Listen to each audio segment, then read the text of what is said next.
米大リーグの球団幹部や代理人が集まり、アリゾナ州スコッツデールで行われていたゼネラルマネージャー会議が9日に全日程を終了しました。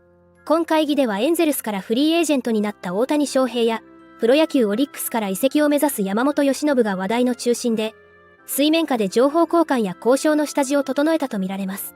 現地記者の情報では、ドジャース、ジャイアンツ、マリナーズが積極的に獲得に動くと見られており、エンゼルス残留の可能性も含め、争奪レースのフロントランナーとして4チームが挙げられています。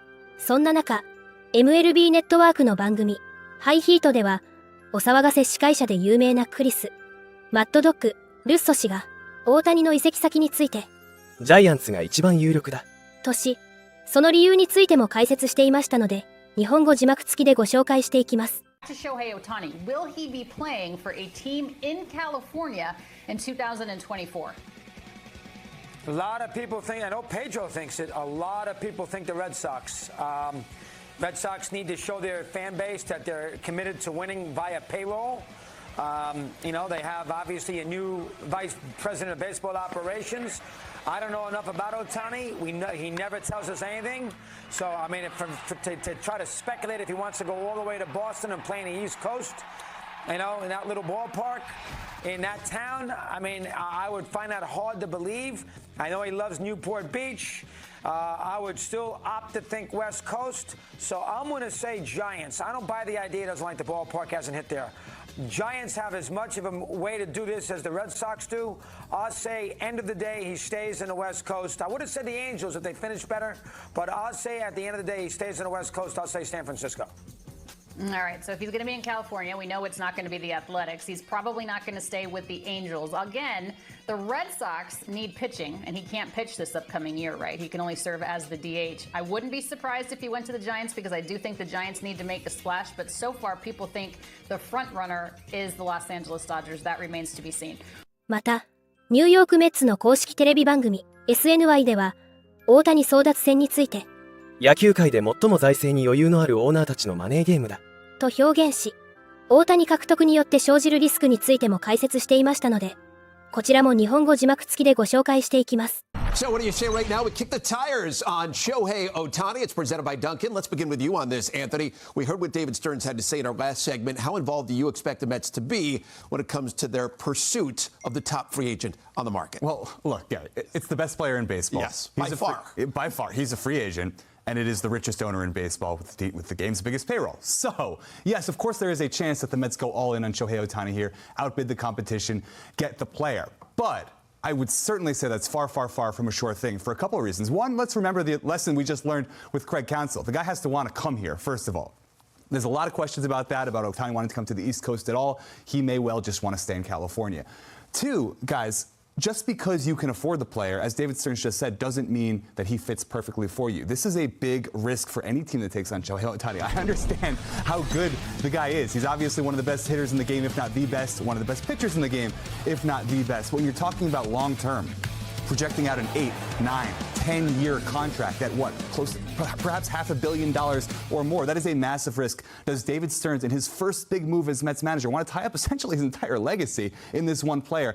I'm not necessarily sold on that with all these other options out there until we see that the interest is real. See, I agree with you. I think that if they were one player away, then you might see the Mets go all in on Ohtani. Go, hey, this is a guy, we're going to pay him whatever it takes, and he takes us over the top. But they need to spread out their money, I think, this winter because there's so many different holes to fill. And I believe or buy into the skepticism about him being on the East Coast. Now, if you want to really, really overpay him, then maybe he'll change his mind. But I always have a little bit of a leeriness about a player. If there's any hesitation to come to the East Coast, then I think you should be concerned, especially that type of money. So for me, I think they'll end up going in on him, but kind of like what they did with Counsell. They didn't go all in on him. They felt like there was another option there, and I think there's other options other than Ohtani. I do think they're going to go all in on Ohtani personally, and I would go all in. This is a generational type player. I know he's coming off the surgery, but he can be back in the lineup next year from an offensive standpoint. We know the Mets have missed that big bat. I know they have Alonso, but they have missed that second big bat. So it's going to be interesting to see just how aggressive they are here, and I do think they will be aggressive. We know the West Coast teams might have an advantage here, beginning with the Dodgers. Do you think that is the biggest competitor here for the Mets when it comes to Ohtani? I think it's no doubt because they've come below the luxury tax. They've had a reset on the penalties that the Dodgers are clearly the number one option. You know, Ohtani has said it without saying it, too. I mean, he wants to go to a place that's winning or has won. And Dodgers, you know, it's hard to find anyone that's better than winning than the Dodgers so far, at least in the NL West. And so I think they're number one. I think a close second are the Giants. The Giants have wanted to spend money over the last couple seasons. They missed out on Harper. They missed out on Judge. They've been, feels like they have money burning in their pocket. So I think they're another one. The other one that I've heard more recently at the World Series was the Texas Rangers. Now that they have won, their owner doesn't care about the luxury tax. He has a ton of money. They're looking to go ahead and repeat. He's been in the West. They've been at, you know, they've competed against him. So that's a sleeper team out there that I would take a look at as well. また、大谷との再契約を狙うエンゼルスも、マネーゲームから降りない姿勢を見せています。ペリー・ミナシアン GM は、日本時間8日に開幕した GM ミーティングの会場で、日米の報道陣に対応、FA 史上最大の目玉である大谷について、我々のプラン通りに進めていく。と交渉を継続すると明かしました。700億円規模の史上最高契約額が見込まれる大谷と再契約に至れば、贅沢税の支払い基準額、約357億円を超過する可能性もありますが、同 GM は、チームにとって正しい選択であれば、オーナー側は贅沢税の支払いも辞さない。と強調。地元メディアなどによれば、リアル二刀流の実質1年目だった2021年以降、球団の利益は年々増加。全世界から注目を集める大谷のおかげで今季、スポンサー収入だけで50億円近い利益を得たと言われています。大谷についてモレノオーナーは、彼は素晴らしい人柄で、我々は大好きだ。と再三にわたって持ち上げています。同オーナーはこれまでも自身がお気に入りの選手と大型契約を交わしてきました。大谷もヤンキースやドジャースなどの金満球団に負けない破格のオファーを受けても何ら不思議ではありません。SNS の反応をご紹介します。大谷さんと巨額契約を結べば、上位3人で予算の半分を使うことになります。